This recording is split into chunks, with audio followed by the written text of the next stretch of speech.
Una etnia indígena en el idioma sería Wotuja, pero en el español es Piaroa. A ellos, el Piaroa es un nombre diminutivo, un despectivo, ¿no?, que se le da en español a los indígenas. Por lo tanto, estamos tratando de no decir Piaroa, sino Wotuja, ¿sí? Puede decir Wotuja. Wotuja, sí. Eso está en el estado Amazonas.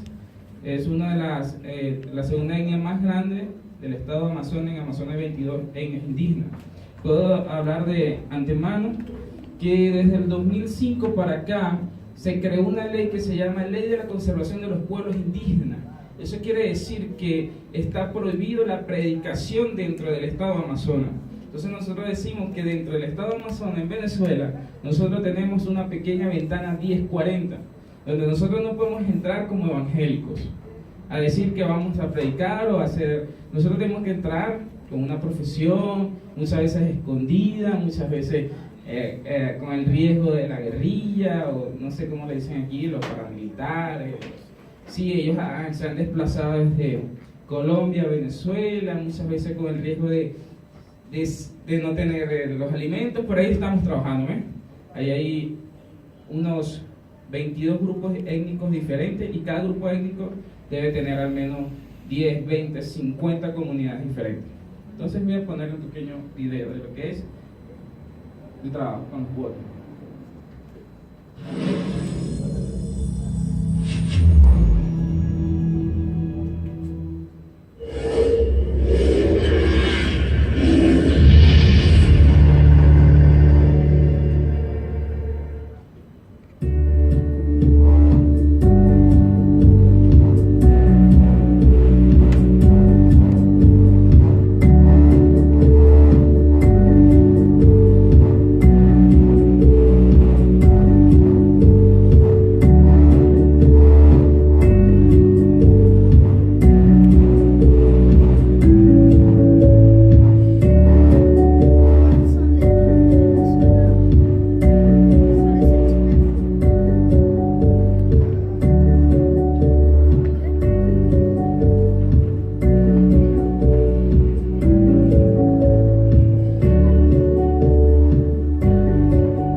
era el video, los misioneros fueron expulsados, las etnias que habían sido la mayoría de ellas evangelizadas, que habían sido plantadas iglesias, ya no están, ya esas iglesias fueron cerradas, algunas que quedan no tienen pastores ni un liderazgo fuerte. El gobierno pues prohibir la entrada de cristianos hacia esa zona. Entonces el plan de nosotros es crear un proyecto que sean los indígenas que soliciten el proyecto, pues no lo podemos hacer nosotros, los indígenas solicitando un proyecto social donde nos llamen a nosotros dos como trabajadores para la etnia, ¿no? Es un trabajo de 2 años, que queremos hacer un trabajo inicial de 2 años, porque nosotros somos como ese grupo pionero, ese equipo pionero que va a entrar para abrir el camino para que entonces la iglesia local venezolana asuma el trabajo que le corresponde. Esa es la idea de nosotros. Bueno, ¿están conmigo? ¿Amén? Amén. Okay. Quiero que busquen en su Biblia un momentico en 1 Samuel capítulo 14. 1 Samuel capítulo 14.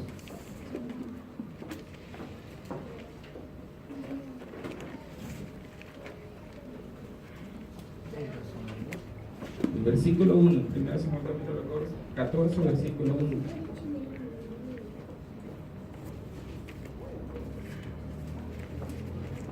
Dice así: cierto día Jonatán, hijo de Saúl, sin decirle nada a su padre, le ordenó a su escudero: ven acá, vamos a cruzar al otro lado, donde está el destacamento de los filisteos. Muy bien, voy a dejarlo allí por este momento. La historia habla acerca de que, cuando leemos atrás, se había formado el ejército de los filisteos, ¿sí? Saúl tenía aproximadamente 3.000 soldados, dice la historia. 2.000 estaban con él y 1.000 estaban con Jonatán.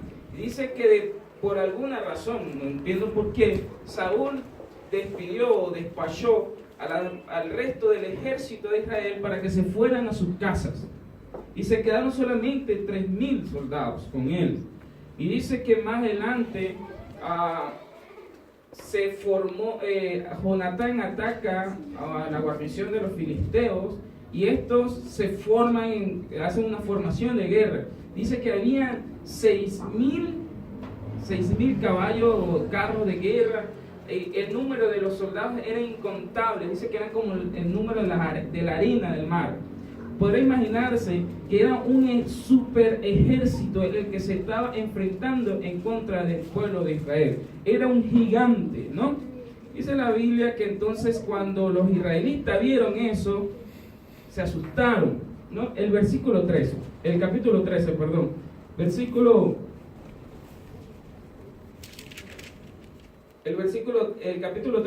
6 dice: y los israelitas se dieron cuenta de que estaban en aprieto, pues todo el ejército se veía amenazado. Por eso tuvieron que esconderse en las cuevas, en los matorrales, entre las rocas, en las zanjas y en los pozos. Algunos hebreos inclusive cruzaron el Jordán para huir al territorio de Gad en Galaad.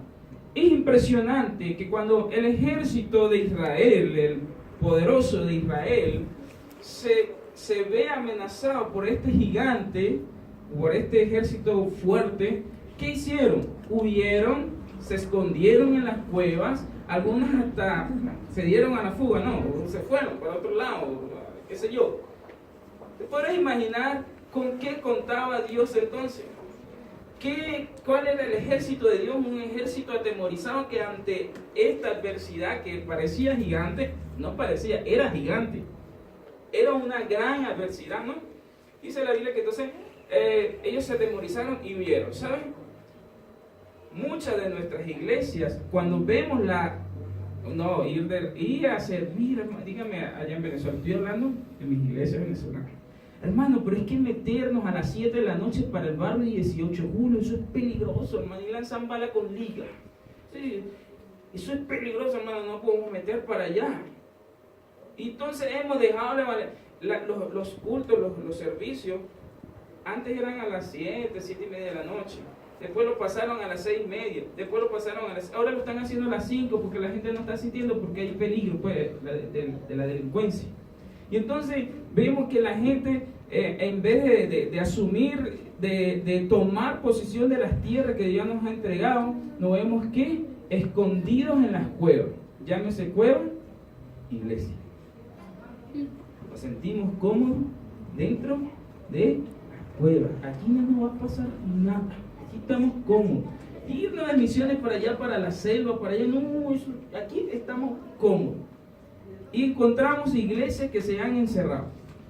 Más adelante en la historia encontramos otra cosa importante que yo me di cuenta, fue que el ejército de Israel no contaba con armas, porque se habían acostumbrado que eran los filisteos quienes ellos no tenían guerreros, porque eran los filisteos, su propio enemigo, quienes arreglaban las aguijadas de buey, las cosas para ellos trabajar la tierra, ¿sí? Eran los filisteos quienes le hacían esas cosas.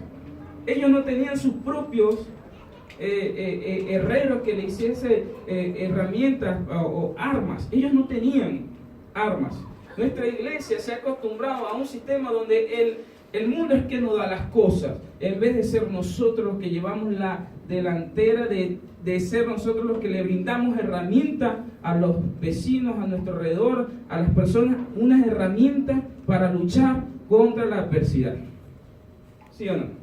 Sigo diciendo que eso es lo que ocurre en la iglesia venezolana. Ok, pero ¿a dónde quiero llegar? Dice la Biblia que un día Jonatán, un cierto día, este hombre, Jonatán, se cansó. Dijo, ya no podemos seguir así. Hay que hacer algo. Y le dice a su escudero, mira, ¿sabes qué? Vamos a ir allá, aunque son una multitud, vamos a ir en contra de ellos a atacarlos. ¿Y dónde se encontraba Saúl? Busque allí. En el 14 versículo 2. Dice, y es que Saúl estaba en las afueras de Gibeá bajo un granado de Migrón y tenía con él unos 600 hombres. Usted se puede imaginar un ejército donde todos estaban metidos debajo de un árbol de granado. Los árboles de granado no son muy grandes. Yo me imagino que estaban a lo mejor todos huyendo del sol, quizás estaban todos ahí tratando de agarrarse, meterse debajo del árbol para que, qué sé yo, cuidarse del sol. Pero eso era lo menos que ellos se tenían que cuidar. Ellos se tenían que cuidar del ejército, ¿sí? Pero de alguna manera u otra, ellos todos estaban, 600 hombres, estaban metidos debajo de un árbol. ¿Haciendo qué? Nada, echándose brisa, echándose aire. Cuando en realidad ellos debían estar formados, no importa si eran 600 hombres. Vemos la historia ellos conocían la historia de su pueblo, conocían la historia de Gedeón, conocían la historia de cómo Dios con poco libraba al pueblo, conocían la historia de Sangar, un solo hombre que con una guijada de buey mató a 600 hombres. Ellos conocían esa historia. ¿Por qué no estaban formados ahí al frente sirviendo? ¿Por qué estaban debajo del árbol descansando?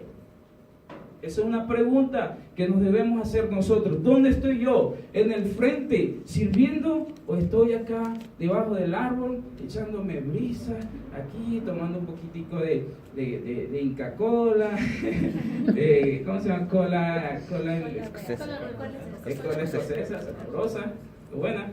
Y aquí estamos tranquilitos, el frío, con el micho, ¿cómo se llama? El maíz, misti, desde el lado, echándonos brisa. Y aquí estamos cómodos, pastor, no necesitamos meternos para allá donde la cosa está difícil. Eso no es así. ¿Sabe? Jonatán se dio cuenta que eso no podía ser. Y Jonatán, en silencio, sin decirle a más nadie, solamente a su padre de armas, a su escudero, decidió ir a cruzar la guarnición del enemigo. ¿Por qué Jonatán no le dijo nada?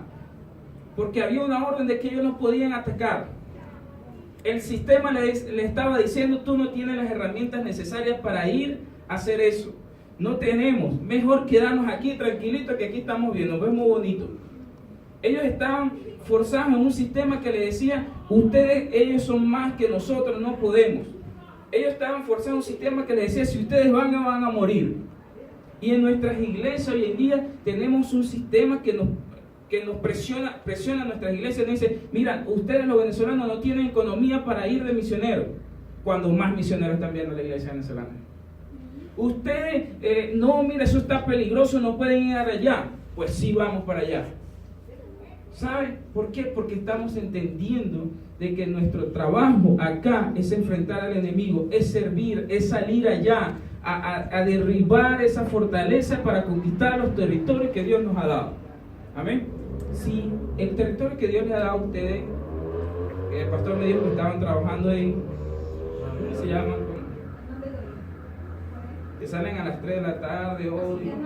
Sí, es lejos, sí es lejos. Es a lo mejor esfuerzo, sí, hermano, es difícil el trabajo porque es una zona difícil, sí es difícil. Pero ¿qué vas a hacer tú? ¿Te vas a quedar debajo del árbol allí esperando, echándote brisa, recibiendo y no haciendo nada? ¿O vas a ir como Jonatán y su padre de armas decidieron, vamos a ir a esa coalición? ¿Saben? En el versículo 6 dice así: así que Jonatán le dijo a su escudero, ¿están conmigo en el versículo 6?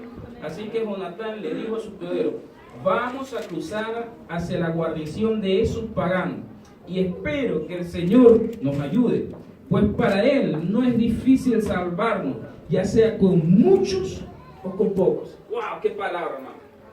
Yo no necesito una iglesia de 100 miembros para ir a evangelizar. No necesito una iglesia de 1000 miembros para ir a hacerlo. ¿Sabe?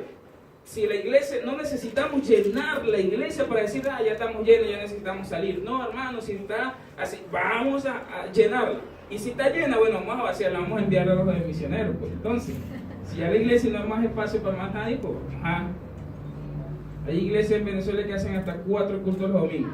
Mi hermano, haga un solo culto y mande el resto de la gente de misioneros. Y ya, pues. ¿Se están entendiendo? Entonces, dice Jonatán que esa palabra, hermano, mira, vamos a hacerlo. Yo no sé si Dios nos va a dar la victoria, pero vamos a hacerlo. Porque yo estoy seguro que para Dios no es difícil que nos dé esa zona. Con lo que se me olvida, es difícil para mí aprender eso. Hernán Bedoya. Vamos a ir a Hernán Bedoya y vamos a conquistar ese terreno. Mira, somos una iglesia de 30, de 40. Cuando hay aquí en Arequipa, a lo mejor iglesia de 500, de 1000 personas, no nos importa, ya sea con muchos o con pocos, Dios nos dará esa victoria. Eso es algo de lo que nosotros nos debemos aferrar. Mi iglesia, nosotros venimos una iglesia como de 100 miembros, de una zona bastante pobre, podemos decirlo. Hay muchas familias que viven así, lo que llaman aquí chacras, con las paredes así de zinc, eso, ¿sí? ¿Cómo se le llama eso aquí? Las casas así que no son de concreto, sino que son así de... Sí, algo así, pero nosotros le decimos rancho. La gente vive en ranchos. Hermano, gente que o come o paga pasaje, pero no hay. Y nosotros a veces decimos, mira, pero irse para allá para el Amazonas es un presupuesto de tanto, de aquí, allá, ¿cómo haces tú para pagar? Nada más lo que puede levantar nuestra iglesia. Nosotros tenemos un misionero ya en la Genia de los Guaraos y nosotros dos somos 3 misioneros que han levantado nuestra iglesia. Y nuestra iglesia, como aporte, como misionero, es la mitad del pasaje en bus de 18 horas como de Lima hasta acá. Lo que la iglesia nos puede dar de ofrenda, porque es lo que puede recoger, es la mitad de ese pasaje de ida, no el de ida y vuelta, el de ida. Se puede imaginar. No, yo puedo decir, no, la iglesia no está en disposición de levantar ese dinero, mejor no vamos, nos quedamos aquí tranquilos. No, ¿sabes por qué? Porque ya sea con mucho o con poco, es Dios quien nos dará la victoria. Amén. Y yo lo he creído y actúo en base a eso.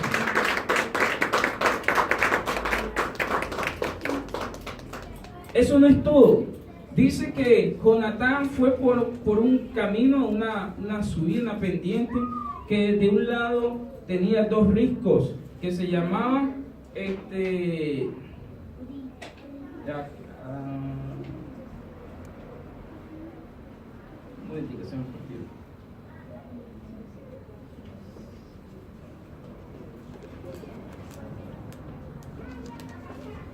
Ok, se me perdió específicamente. Él va subiendo, si lo quieren lo van buscando. Él dice que está en medio de dos riscos, uno se llama Sene y el otro se llama Bose.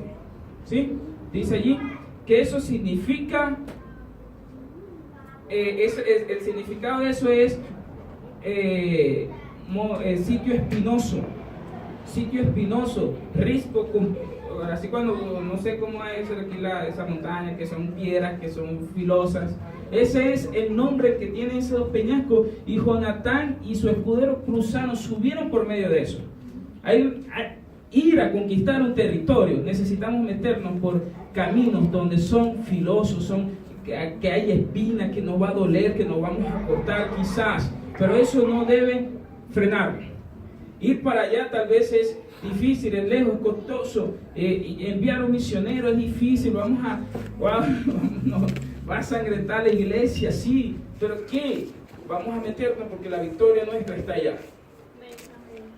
Dice más adelante que Jonatán y su escudero iban subiendo, y mientras Jonatán, imagínense ustedes, iba subiendo con sus manos así, no era nada fácil, pero en ese camino mientras iba subiendo, Jonatán hería al enemigo. ¿Y qué hacía el escudero? ¡Oh, qué bien! ¿Cómo está? Jonatán es bueno, el Señor lo ayude, pues. ¿Qué tal? ¿Su escudero estaba haciendo eso? ¿Qué dice la Biblia que hacía su escudero?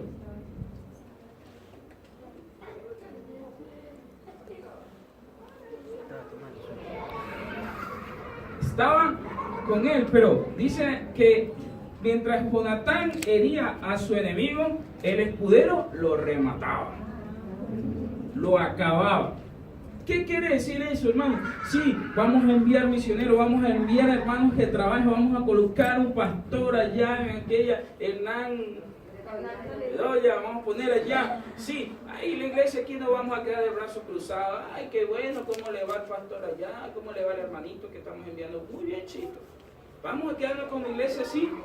No, nuestra iglesia tiene que ir detrás de ellos, ¿saben qué? Rematando el trabajo que están haciendo nuestros Jonatanes. ¿Cuántos Jonatanes hay aquí? ¿Y cuántos escuderos hay entonces? No todos podemos ser Jonatán, no todos podemos ser escuderos. Hay que haber unos Jonatán y otros escuderos. Unos salimos al campo y vamos al frente de batalla, y tenemos que tener escuderos que estén de nosotros orando, rematando ese trabajo que estamos haciendo. Amén. Dice entonces más adelante que hasta entonces que ellos llegaron ellos lograron pasar este corto estrecho, ya habían matado a 20 personas. Dice que entonces el pueblo de los filisteos se asustaron. Estamos hablando del ejército, ¿se acuerdan? El ejército de no sé cuántos miles de personas. Dice que se asustaron, se atemorizaron cuando vieron a Jonatán y a su escudero venir, que temblaban sus piernas. Al principio se burlaban, mira, ya vienen dos filisteos por aquí, venga para acá, mira, pues, están empezando a salir de su cueva, se burlaron y todo. Y la Biblia lo dice que se burlaron, y dicen, mira, ya empezaron a salir los filisteos de las cuevas donde estaban escondidos. Venga aquí, que aquí los espero. Y después cuando llegaron allá, estaban asustados. ¿Sabe qué quiere decir eso? Que cuando tú vayas a ir para allá, a lo mejor el sistema que nos rodea te va a decir, tú no puedes, mira, ya están saliendo, esa iglesia pequeña, mira, tiene 20 y creen que van a poder conquistar un territorio, se va a burlar, el enemigo se burla de nosotros. Pero cuando nos vea allá conquistando almas, ganando almas para Cristo, entonces va a empezar a temblar las piernas. ¿Sabes qué es lo que me sorprende? Que para entonces Dios todavía no había hecho nada. En ese entonces Dios todavía no había manifestado. Todo lo hicieron Jonatán y su escudero. Dice que después fue que vino el temblor, cuando hubo la confusión del pueblo ahí de los filisteos, que empezaron a temblar. Mira, la tierra tembló. Y la tierra tembló porque Dios vio el esfuerzo que estaba haciendo Jonatán y su escudero. Dijo, ahí hay un trabajo en equipo, ahí están dos personas que están confiando en mí, entonces yo voy a intervenir. Y fue cuando Dios interviene, es cuando Dios dice, ok, ahora sí vamos a darle la victoria. Y es cuando ocurre este temblor, se mueve la tierra, ¿saben? ¿Usted quiere ver mover la tierra en Arequipa? ¿Usted quiere ver mover la tierra aquí en Hernán Bedoya? ¿Usted quiere ver que los cimientos se muevan? Pues entonces empecemos a enviar nuestro Jonatán y empecemos a hacer el trabajo como escudero, ir rematando el trabajo que estas personas están haciendo. Hermanos, hay que ir a trabajar, ir a servir. Estamos aquí puestos para servir, para esforzarnos, para salir de las cuevas, para salir de ese árbol, dejar de echarnos aire y tomar las tierras que ya Dios nos ha dado. Hay que hacerlo, hay que hacerlo. Dios está esperando por eso. Ya Jesucristo vino, conquistó, ya la tierra tembló cuando Jesucristo murió en la cruz del Calvario, la tierra tembló, ya lo hizo. Ahora falta que tú lo vayas y lo hagas para que la tierra también tiemble. En forma figurada, ¿no? Queremos que no haya un terremoto, pero estoy hablando de temblar para que se derriben las barreras, los argumentos y toda cuestión mental que nos dice no puedes lograrlo. Y para terminar, me impresiona, porque después que Jonatán y su escudero fueron osados, fueron valientes, después que ellos dijeron, sí, mira, a lo mejor no tenemos todas las armas suficientes, pero Dios está con nosotros y eso es suficiente para nosotros. A lo mejor ese es un gigante, pero más grande es el que está con nosotros. Así como dijo más adelante David, tú vienes contra mí con espada y jabalina, mas yo vengo contra ti en el nombre de Jehová, Dios del escuadrón del ejército de Israel. ¿Sabe? Esa actitud, una actitud de campeón, una actitud en la que nosotros en nuestra iglesia debemos tener. ¿Sabe? Dice que entonces cuando hubo la confusión y empezaron a temblar, a temblar de miedo los filisteos, los que estaban debajo del árbol, ¿sabes qué hicieron? ¡Wow!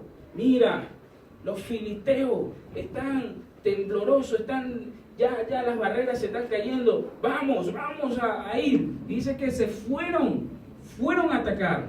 Y no solamente estos 600 hombres, dice que empezaron a salir los que estaban escondidos en las cuevas, empezaron a venir los que se habían cruzado el río, que habían huido, empezaron a llegar de nuevo. ¿Sabes? ¿Quieres ver un crecimiento grande en nuestras iglesias? ¿Quieres ver que la gente se sume al trabajo? Tiene que haber Jonatanes y escuderos allí trabajando, haciendo temblar la tierra. Y los que están así medio fríos, pastor, que yo no quiero trabajar, se van a juntar al trabajo. Y los que se fueron porque ya no quieren congregarse más, van a volver. Amén. Y los que están escondiditos en las iglesias, que están perezosos por salir a trabajar, porque aquí estoy cómodo, van a unirse al trabajo. Y dice que entonces, hasta entonces fue que Dios le dio la victoria. Y de esa manera, termina el capítulo, dice, de esa manera Dios libró a Israel de este pueblo, de este gigantesco pueblo que los amenazaba. Hay un ejército que nos está amenazando hoy en día, que todos los días sale a la calle y nos dice a la iglesia evangélica, ustedes serán eliminadas. Hay un gran ejército que sale todos los días a la calle y nos dice, ustedes los evangélicos no pueden. Hay un gran ejército que todos los días se forma allí y le dice, tú no vas a poder cumplir las promesas que Dios te ha dado a tu vida. Pero necesitamos que tú te levantes como un Jonatán, como su escudero, y le creas a Dios y le digas, mira, así sea con poco dinero o con mucho, Dios me va a dar el Bedoya, Hernán Bedoya. Sea con mucho, con poco, vamos a empezar a enviar misioneros. Ya sea con mucho o con poco, vamos a empezar a salir aquí a las calles, a visitar a la gente. Vamos a empezar a hablar a la gente de Dios, vamos a empezar a servir, a trabajar. No nos podemos quedar más encerrados en cuevas, no nos podemos quedar más debajo de estos árboles. Tenemos que salir y conquistar. Yo he creído que Dios está bendiciendo al Perú con un propósito. Dios está bendiciendo a este pueblo con un propósito. Pero no es para que nos quedemos encerrados en nuestras cuevas. No es para que nos quedemos debajo de un árbol echándonos aire o cuidándonos del sol para que no nos quede. Dios está bendiciendo a este pueblo para conquistar territorio. Dios está armando, dando armas. Nuestros jóvenes, no sé tanto aquí, pero en Venezuela, nunca antes han habido tantos jóvenes profesionales en nuestra iglesia como en este momento.